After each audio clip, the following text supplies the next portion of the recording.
The London Top Show is sponsored by Khata Book. Business हुआ easy.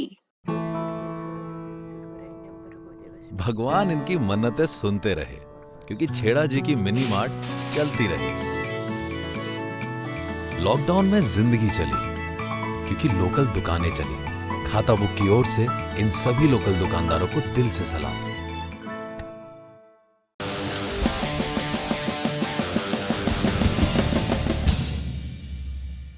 नमस्कार, सौरभ द्विवेदी नाम है हमारा और आप देखना शुरू कर चुके हैं दी लल्लन टॉप शो। आज 5 अगस्त है।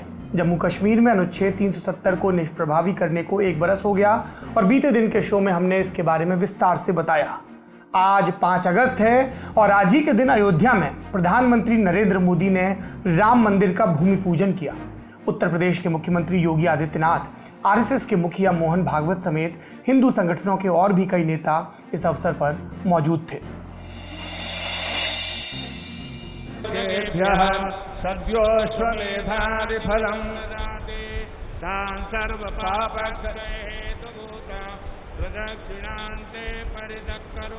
ओम पदे पदे दा परिभोजकेभ्यः सद्योषमेधानि फलं ददाति तां सर्वपापक्षय हेतुभूतां प्रदक्षिणां ते परितः करोमि। प्रधानमंत्री मोदी 28 साल बाद अयोध्या पहुंचे थे। इससे पहले वो 1992 में तिरंगा यात्रा लेकर अयोध्या गए थे। आज अयोध्या पहुंचकर उन्होंने 11:40 पर हनुमानगढ़ी के दर्शन किए।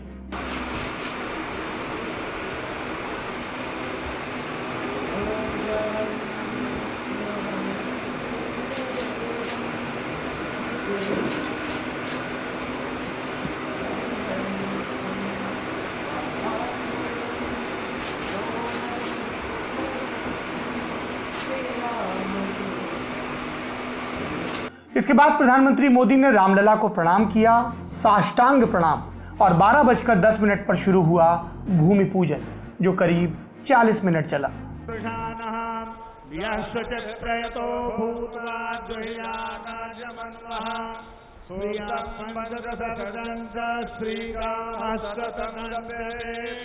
पद्मानने पद्म ओरो पद्माक्षे पद्म संभवे तन्मे भजसि पद्माक्षे येन सौख्यं लभाम्यहम् अश्वदाय गोदाय धनदाय महाधने। इसके बाद प्रधानमंत्री ने सियावर रामचंद्र की जय के नारे लगाए, जयकारा जिसको बोलते हैं, और कहा कि ये जैसे देश ने आज़ादी हासिल की थी वैसा ही मौका है। जैसे आज़ादी के लिए संघर्ष किया गया वैसे ही राम मंदिर के लिए भी लड़ाई लड़ी गई। साथ ही उन्होंने ये भी कहा कि आपसी प्रेम और भाईचारे के साथ आगे बढ़ना है।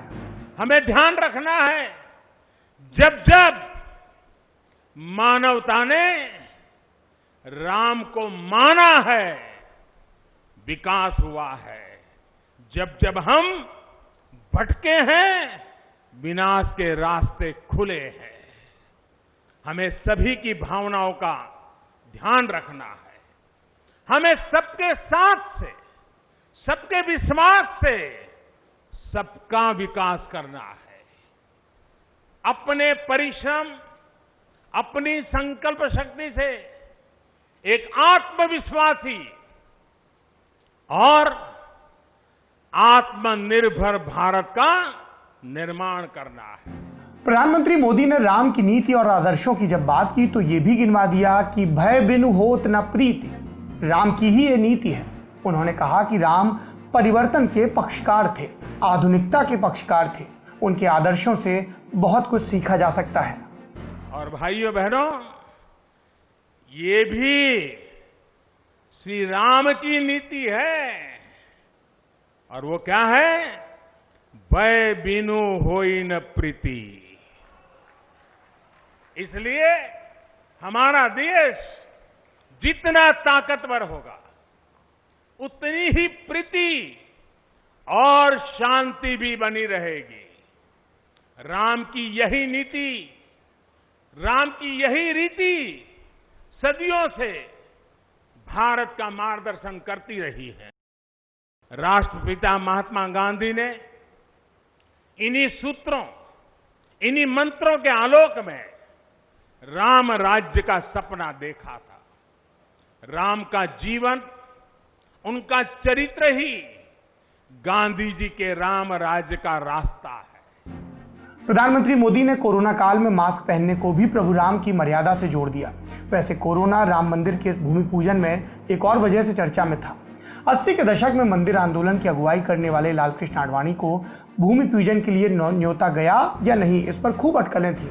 खबरें आई कि कोरोना की वजह से उनकी उम्र देखते हुए उन्हें न्योता नहीं दिया गया या वो इच्छुक नहीं थे। इसके अलावा उमा भारती, वो भी कोरोना की वजह से कार्यक्रम में नहीं आई, ये उनका फैसला था। वैसे ये वो नेता हैं जिन पर बाबरी मस्जिद ढहाने के मामले में केस भी चल रहा है और पिछले हफ्ते ही सीबीआई की कोर्ट ने इनका बयान भी दर्ज किया है। तो राम जी हमारी जिंदगी में, हमारी संस्कृति में कैसे दाखिल होते हैं? वाल्मीकि रामायण के जरिए, लेकिन वो संस्कृत में रची गई थी। देश में एक समय आया जब हर किसी को संस्कृत नहीं आती थी। फिर तुलसीदास जी ने जन भाषा में, अवधी में, मिश्रित भाषा में रामचरितमानस लिखी और राम कथा फिर से लोगों तक पहुंच गई। इसके अलावा कई ऐसे कवि हुए जिन्होंने राम कथा को अपने अपने ढंग से लिखा, मसलन कंब की रामायण। राम जी की कथा पहुंच गई और ये बात भी नए सिरे से प्रतिष्ठित हुई कि श्री राम का जन्म अयोध्या में हुआ था। अब इसी जन्म स्थान पर एक मंदिर बनने जा रहा है। ये एक बहुत लंबी कहानी है जिससे आज हमारे देश की दशा और दिशा नत्थी हो चुकी है। तो आज का दी लल्लन टॉप शो यही कहानी आप तक पहुंचाएगा। हमारी कोशिश रहेगी कि मंदिर की आज तक की यात्रा में जितने भी बड़े पड़ाव पड़े उनके बारे में आपको बताएं। इस यात्रा का पहला चरण है 492 साल पहले का, जब मुगल शासक बाबर ने दिल्ली पर कब्जा किया। इसके बाद 1528 में अयोध्या में बाबरी मस्जिद बनाई गई। इतिहासकारों के मुताबिक बाबर के कमांडर मीर बाकी ने बाबर के आदेश पर मस्जिद बनवाई थी और इसीलिए इसका नाम पड़ा बाबरी मस्जिद। बाबरी मस्जिद 1528 में बनी थी। इसका कोई ऐतिहासिक रिकॉर्ड नहीं मिलता, सिर्फ एक पत्थर पर यह खुदा मिलता है। बाबर की जीवनी बाबरनामा में भी मस्जिद या मंदिर तोड़ने का जिक्र नहीं मिलता। 1574 में लिखी गई रामचरितमानस या अकबर की जीवनी आईने अकबरी में भी इसका जिक्र नहीं है। कहा जाता है कि तुलसीदास जी ने अवधी में रामचरितमानस लिखने से पहले राम की लोकप्रियता देखी और वो लोकप्रियता जन जन तक नहीं थी, क्योंकि वाल्मीकि कृत रामायण संस्कृत में थी जो सब नहीं पढ़ पाते थे, इसलिए सबको राम की सभी लीलाओं के बारे में नहीं पता था।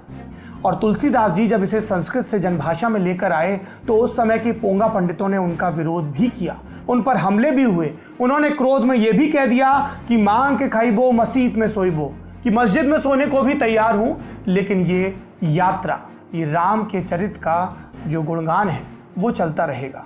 और उन्होंने जनभाषा में ये काव्य लिखा। तुलसीदास जी का जिक्र हो गया। इसके 80 साल बाद एक जिक्र आता है। इंग्लैंड के ट्रेवलर विलियम फिंच 1611 में अयोध्या आए। फिंच रामचंद्र के महल और घर के ढह जाने का जिक्र करते हैं, लेकिन वो मस्जिद की बात नहीं लिखते। इसके बाद 1634 में थॉमस हर्बर्ट भी राम के महल का जिक्र करते हैं। फिर 1717 का बरस आता है जब जयपुर के राजपूत राजा सवाई जयसिंह द्वितीय वो अयोध्या में मस्जिद के पास जमीन खरीदते हैं और जयपुर के सिटी पैलेस में जो दस्तावेज मौजूद हैं उनमें राम जन्म स्थान का जिक्र भी मिलता है। इसके बाद अगला प्रसंग आता है जोसेफ तेन फालेर की किताब का। वो 1767 में अयोध्या आए थे। डिस्क्रिप्टो इंडिया किताब लिखी उन्होंने। इसमें लिखा कि औरंगजेब ने रामकोट किले को ढहाया, जिसे राम का जन्म स्थान कहा जाता है, और उसकी जगह मस्जिद बनवाई। हालांकि ये भी लिखा गया कि कुछ लोग कहते हैं कि मस्जिद बाबर ने बनवाई थी। ये तो मध्यकाल की बात हो गई। मुस्लिम शासक और मुगल शासक, उन्होंने कई हिंदू मंदिरों को ढहाया था। ये बात अच्छी तरह से इतिहास में दर्ज है। खुद उस दौर के मुस्लिम इतिहासकारों ने भी मंदिरों के ढहाने की बात लिखी है। उसमें फिर दक्षिण भारत का हम्पी हो, खजुराहो के मंदिर हो, हालेबीडु हो या दूसरे मंदिर। अगर हिंदू इतिहासकार और मुस्लिम इतिहासकार वाली डिबेट से अलग देखें तो डॉक्टर भीमराव अंबेडकर की एक किताब पर भी नजर जाती है, Pakistan the partition of India. इस किताब में उन्होंने कई मंदिरों के ढहाने का जिक्र किया है। ये किताब भी आपको खोजकर पढ़नी चाहिए।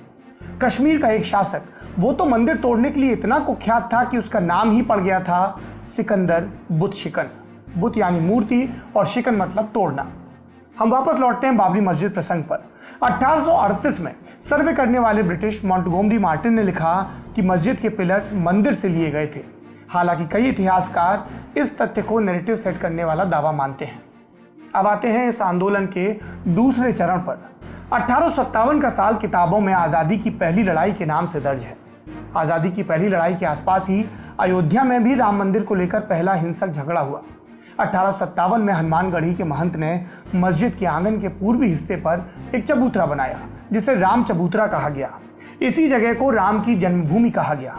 इसके विरोध में 1857 में ही मस्जिद के मौलवी मोहम्मद असगर ने मजिस्ट्रेट के सामने अर्जी लगाई। साल 1859 में ब्रिटिश सरकार ने हिंदुओं और मुस्लिमों के पूजा स्थल के बीच एक दीवार बनवा दी। इसके बाद हिंदू पूर्व से प्रवेश करने लगे और मुस्लिम उत्तर वाले गेट से। फिर 1860, 1877, 1883 और 1884 में भी अर्जियां दायर की गईं, लेकिन वो सभी रिजेक्ट हो गई। 1885 में एक बदलाव आया। महंत रघुवर दास ने चबूतरे का कानूनी हक लेने की अर्जी लगाई और इस पर एक मंदिर बनाने की इजाजत मांगी। वो चबूतरे पर मंदिर बनाना चाहते थे जो 1857 में बनाया गया था, चबूतरा। महंत रघुवर दास वाली अर्जी में चबूतरे वाली जगह को ही जन्म स्थान बताया गया था। मस्जिद जिस जगह है उस जगह राम मंदिर होने की कोई बात उस एप्लीकेशन में नहीं थी। ये अर्जी 1886 में खारिज कर दी गई। 1870 से लेकर 1949 तक कई दस्तावेजों में ये बात सामने आई कि अयोध्या में कम से कम 3 मंदिरों को ढहाकर उनकी जगह मस्जिद बनाई गई है, जिनमें से एक बाबरी मस्जिद भी है। इसके अलावा बाबरी मस्जिद के मुख्य दरवाजे के पास एक पत्थर रखकर नंबर 1 राम जन्मभूमि लिखा गया था। इस दरमियान कई छोटे बड़े झगड़े भी हुए, जैसे 1934 में सांप्रदायिक झगड़ा हुआ जिसमें मस्जिद का कुछ हिस्सा ढहा दिया गया। 1944 में एक नई पार्टी दाखिल होती है। वक्फ कमिश्नर ने मस्जिद को सुन्नी प्रॉपर्टी घोषित कर दिया क्योंकि बाबर सुन्नी था। आज़ादी मिल गई 1947 में और फिर तीसरा चरण शुरू हुआ। 1949 देश की आज़ादी को 2 बरस हो चुके थे। नेहरू देश के प्रधानमंत्री थे, गांधी जी की हत्या हो चुकी थी और Govind Vallabh Pant United province UP आज का उसके मुख्यमंत्री थे। 1949 के दिसंबर के महीने में अखिल भारतीय रामायण महासभा ने 9 दिन का रामचरितमानस पाठ आयोजित करवाया अयोध्या में। इसके आयोजन में गोरखनाथ मठ के संत दिग्विजय नाथ भी थे। पाठ खत्म होने के बाद 22 और 23 दिसंबर की दरमियानी रात बाबरी मस्जिद के अंदर राम और सीता की मूर्तियां रख दी गई और इसी को कहा गया कि मस्जिद में रामलला प्रकट हुए। इसके बाद दोनों समुदायों में झगड़ा हुआ। कोर्ट में केस फाइल किया गया। मुस्लिमों की तरफ से पक्षकार बनाया गया हाशिम अंसारी को। 29 दिसंबर 1949 को बाबरी मस्जिद को विवादित स्थल करार दिया गया। एक आदेश निकालकर मुस्लिमों को भी बाबरी मस्जिद में घुसने की मनाही कर दी गई। मुख्य दरवाजे पर ताला लग गया। दूसरी तरफ हिंदुओं को एक साइड के गेट से अंदर जाकर दर्शन करने की इजाजत मिली। 4 पुजारियों को मूर्तियों तक जाने दिया गया। 16 जनवरी 1950 का दिन आता है फिर, जब गोपाल सिंह विशारद सिविल केस फाइल करते हैं। गोपाल सिंह हिंदू महासभा के सदस्य थे। उन्होंने मूर्तियों को न हटाने और पूजा करने की इजाजत मांगी थी।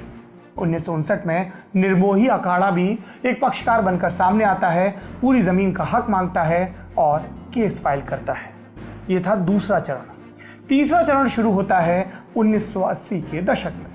1984 में इंदिरा गांधी की हत्या के बाद देश की सत्ता उनके बेटे राजीव गांधी के हाथों आती है और इसी दौरान अयोध्या में राम मंदिर की मांग एक बार फिर से जोर पकड़ती है। राजीव सियासत में नए थे, इसलिए उन्हें यह समझने में वक्त लग रहा था कि कांग्रेस मंदिर आंदोलन को लेकर कैसा रुख रखे और मंदिर के मुद्दे पर हो रही लामबंदी से कैसे निपटे। इसी बरस विश्व हिंदू परिषद की धर्म संसद राम जन्मभूमि को मुक्त कराने के लिए आंदोलन शुरू करती है। 1985 से राम जानकी रथ यात्राओं का सिलसिला भी शुरू होता है और इन्हीं सब के बीच एक ऐसी घटना होती है जिससे मंदिर आंदोलन की आग में घी पड़ता है। इंदौर की रहने वाली शाहबानो, उनको उनके शौहर ने, पति ने 1978 में तलाक दिया, लेकिन गुजारा भत्ता देने की बात पर आनाकानी करने लगे। शाहबानो ने अदालत में मुकदमा किया जो कि सुप्रीम कोर्ट तक पहुंचा। 23 अप्रैल 1985 को सुप्रीम कोर्ट में चीफ जस्टिस वाई चंद्रचूड़ की अध्यक्षता वाली बेंच ने सीआरपीसी की धारा 125 के तहत शाहबानो के हक में फैसला सुनाया। कहा कि शाहबानो और तलाकशुदा औरतों की तरह गुजारे के लिए भत्ते की हकदार हैं। ये कहानी आपने कई बार सुनी होगी, लेकिन आज एक ऐसी बात बताते हैं जो शायद कम लोगों को पता हो।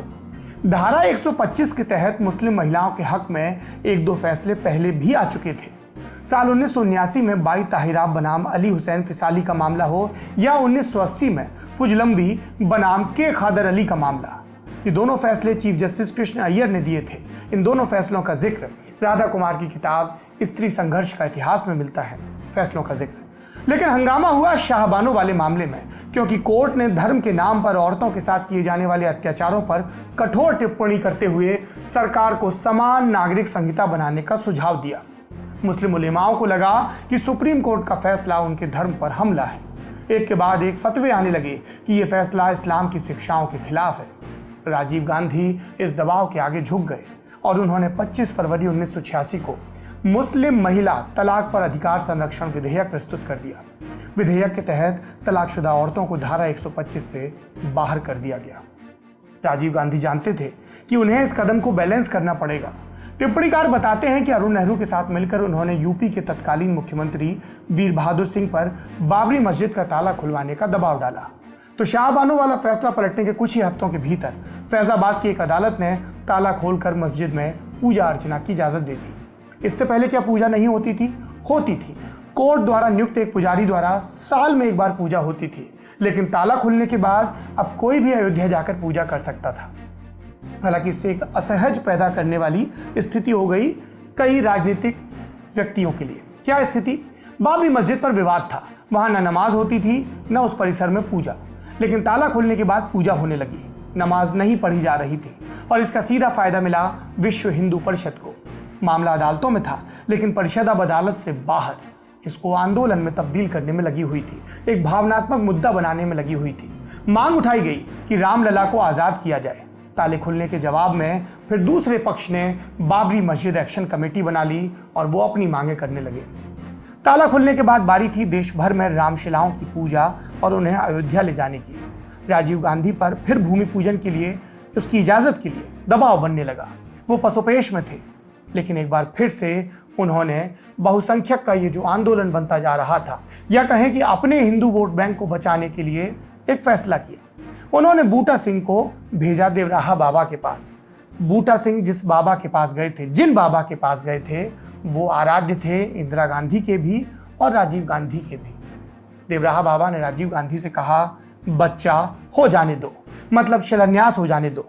तो राजीव गांधी ने शिलान्यास हो जाने दिया।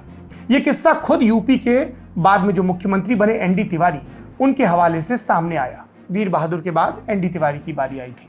शिलान्यास का वक्त भी तय हो गया, 9 नवंबर 1989। इससे पहले देश भर में रामशिलाओं की पूजा हुई और सांप्रदायिक तनाव भी बढ़ा। यूपी, कर्नाटक, एमपी, गुजरात, महाराष्ट्र, बिहार और राजस्थान में कई जगह दंगे हुए, जिसमें सैकड़ों लोग मारे गए। दिल्ली में रामशिला पूजन के कार्यक्रम के दौरान भाजपा के तत्कालीन अध्यक्ष लालकृष्ण आडवाणी और महासचिव केदारनाथ साहनी मौजूद थे। कार्यक्रम खत्म होते ही युवकों ने सांप्रदायिक नारे लगाए और विश्व हिंदू परिषद के मुखिया अशोक सिंघल, उन्होंने क्या कहा? उन्होंने कहा कि हमने सरकार को ताला खोलने की डेडलाइन दी थी, अब वो काम पूरा हुआ। अब मंदिर बनाने की डेडलाइन दी थी, वो भी पूरी होगी। अगस्त 1989 में इलाहाबाद हाईकोर्ट का एक फैसला भी आता है इन सबके बीच, एक अंतरिम आदेश जिसमें विवादित संपत्ति पर यथास्थिति बनाए रखने की बात कही गई। कहा गया कि जब तक अंतिम फैसला नहीं आता, स्टेटस को रखा जाए। इसके बावजूद 9 नवंबर 1989 को अयोध्या में शिलान्यास किया गया। किसने रखी पहली शिला?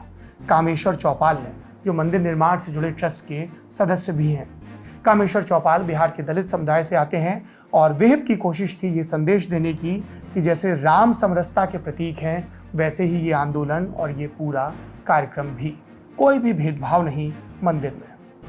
देश भर से आई रामशिलाएं रखने के लिए यूपी सरकार ने जमीन भी दी, लेकिन शिलान्यास का फायदा अगर किसी को हुआ तो वो राजीव गांधी नहीं थे, भले ही उन्होंने 1989 के अपने चुनावी अभियान की शुरुआत अयोध्या से की हो। इसका फायदा हुआ भाजपा को, जो पिछली लोकसभा जिसमें उनके पास 2 सीटें थी, उससे 85 सीटों पर पहुंच गए 1989 के चुनाव में। फिर शुरू होता है चौथा चरण। ये वो चरण था जिसमें बीजेपी केंद्र की सरकार को समर्थन दे रही थी, वीपी सिंह की सरकार को। शिलान्यास के बाद राम मंदिर में आंदोलन का सबसे अहम पड़ाव आया दिसंबर 1992 में, लेकिन उससे पहले की कुछ घटनाओं का जिक्र जरूरी है। शिलान्यास के बाद से ही अयोध्या में नियमित कार सेवा शुरू हो गई। देश भर से श्रद्धालु और कार सेवक अयोध्या पहुंचने लगे। 1990 में लालकृष्ण आडवाणी ने सोमनाथ से अयोध्या तक रथ यात्रा निकाली। प्रधानमंत्री मोदी उन दिनों रथ यात्रा के गुजरात प्रभारी हुआ करते थे। रथ यात्रा सफल रही भारतीय जनता पार्टी के लिहाज से, लेकिन 23 अक्टूबर 1990 को बिहार के मुख्यमंत्री लालू प्रसाद यादव ने वीपी सिंह के निर्देश पर बिहार के ही समस्तीपुर में रथ यात्रा को रोक लिया और आडवाणी को गिरफ्तार कर लिया। रथ यात्रा रुक गई। इसके विरोध में उत्तर भारत के कई शहरों में प्रदर्शन भी हुए और सांप्रदायिक हिंसा भी। उधर अटल बिहारी वाजपेयी बीजेपी के दूसरे नेता, उन्होंने राष्ट्रपति को जाकर चिट्ठी दी कि हम वीपी सिंह की सरकार से समर्थन वापस लेते हैं। रथ यात्रा रुकी, लेकिन देश भर से कार सेवकों को अयोध्या जाने के लिए प्रेरित किया जाता रहा। और इस दौर में सामने आता है यूपी के तत्कालीन मुख्यमंत्री मुलायम सिंह यादव का एक फैसला। उन्होंने कहा था कि अयोध्या में परिंदा भी पर नहीं मार सकता, लेकिन कार सेवक पहुंचे तमाम प्रतिबंधों के बावजूद। 30 अक्टूबर का दिन अयोध्या में कर्फ्यू था, लेकिन कार सेवकों की भीड़ कार सेवा के लिए जो परिसर आरक्षित था बाबरी मस्जिद के पास, वहां पर पहुंच रही थी। स्थिति हाथ से निकलने लगी और तब पुलिस ने गोली चलाई। 2 नवंबर को फिर गोली चली और इसमें कुल मिलाकर 28 कार सेवकों की मौत हुई।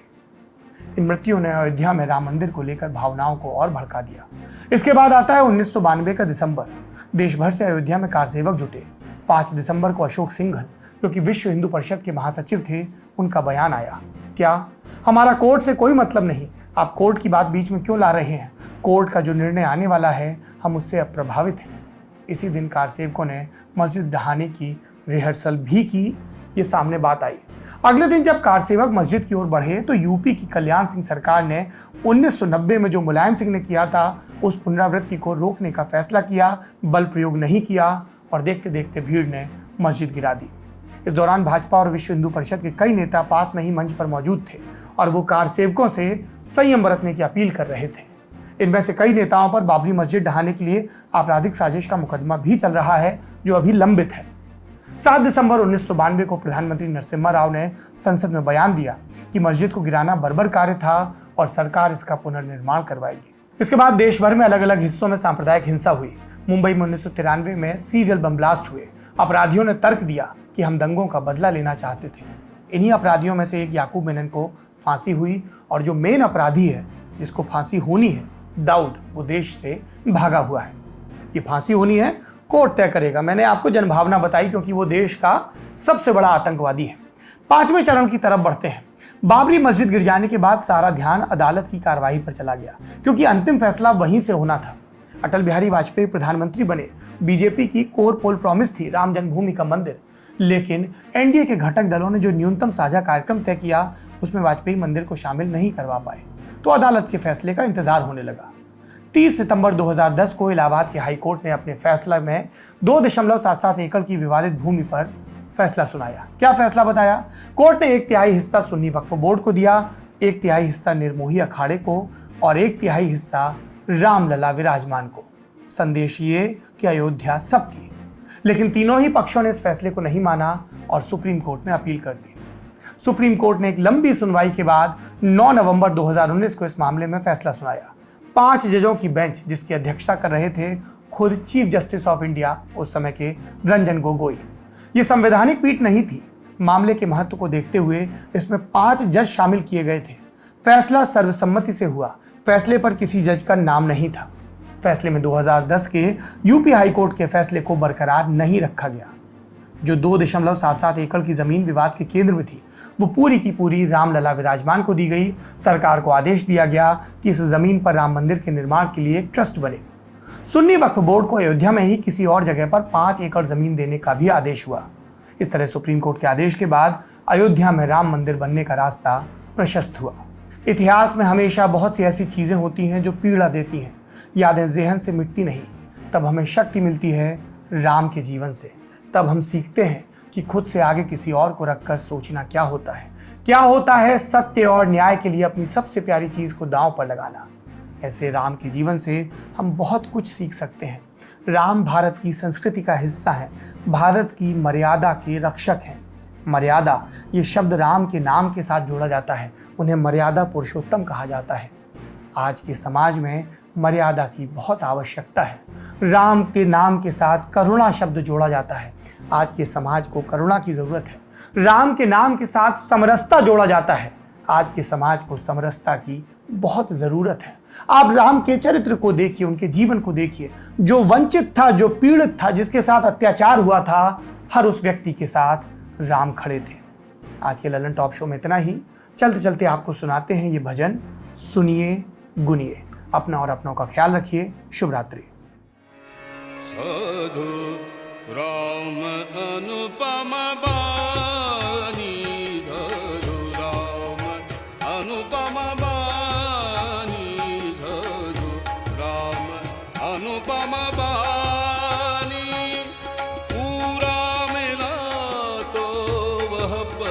पाया, पूरा मिला तो वह पद पाया, मिट गई खेचातानी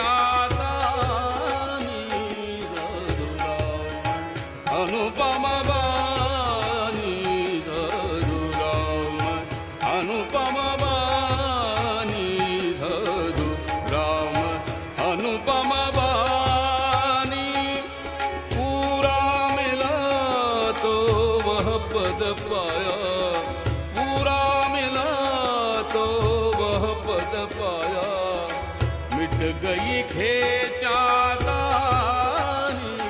रघुराम, अनुपम बानी।